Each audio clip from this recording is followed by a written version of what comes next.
Rabbonim, ladies and gentlemen, during the past 5 decades, the name Ronson has become synonymous with the words leadership and philanthropy. Gerald's significant business career has facilitated enormous acts of generosity and consequence. And both Gerald and Gail have championed and funded innumerable causes both here and in Israel. Though Gerald's great gift has been the creation and furtherance of the Community Security Trust, which on a daily basis protects and secures so many lives in our community.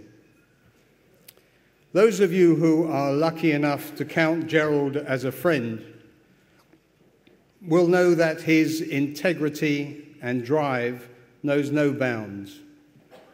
But behind that tough facade, there is a heart of gold. Ladies and gentlemen, the association between the Ronson family and Chabad Lubavitch is long established. And in order to recognize this and to honor Gail and Gerald, I'm delighted to present an award on behalf of all concerned at Chabad Lubavitch. So would you welcome Gerald and Gail?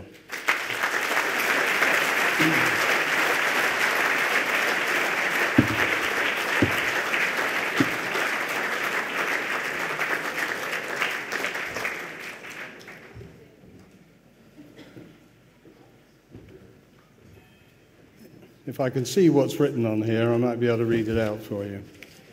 It says, Chabad Lubavitch UK Ambassador's Award, presented to Gerald Ronson CBE and Dame Gail Ronson for their friendship and support over 4 decades. The One Dinner, 20th of May 2013, 11 Sivan 5773. Good. Thank you. I think they want a photograph, so you can hold it between the two of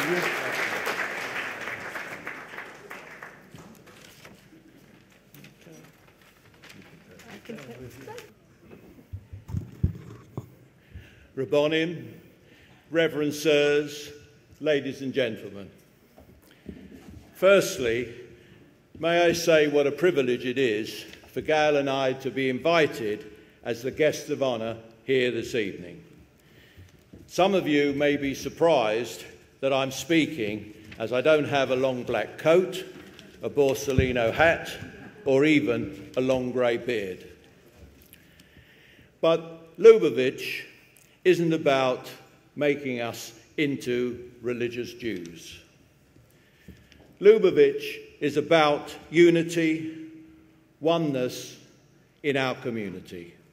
It's about preserving our Jewish identity and always being there, often in the most unlikely places, wherever, whenever a Jew needs help. I'll give you 2 examples.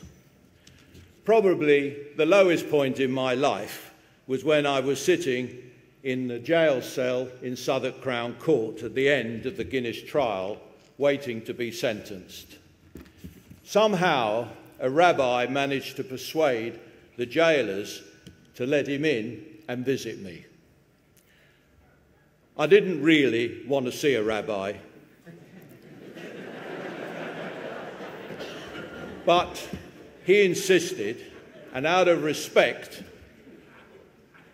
asked me to daven with him and put on a set of tefillin and go through the morning prayers. I still can't explain after all these years. As I removed the tefillin, I felt a surge of strength go through my body, like a bolt of lightning.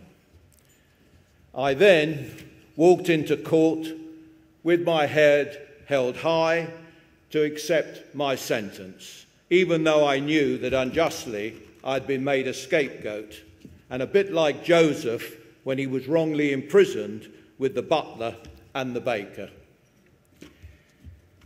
A few years ago, My granddaughter was born with a medical condition that required life-threatening surgery that could only be carried out in Phoenix, Arizona.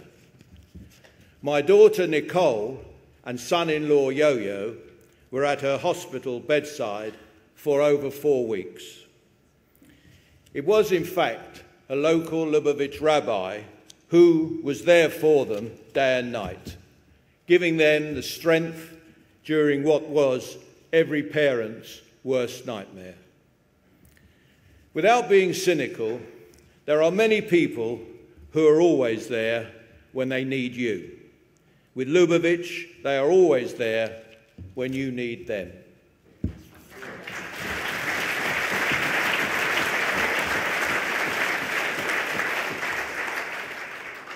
It's no secret that Lubavitch in the United Kingdom experienced severe financial problems some 5 years ago and reached a point where their survival was literally touch and go. Together with that very special man, Rabbi Shlomo Levine, and some good friends who wished to stay anonymous, we arranged emergency funding. But most importantly, under Shlomo's direction, we instituted a regime of transparency, professional financial reporting, and rigid financial controls. We also recruited an inspirational new chief executive, Rabbi Benzi Sudak.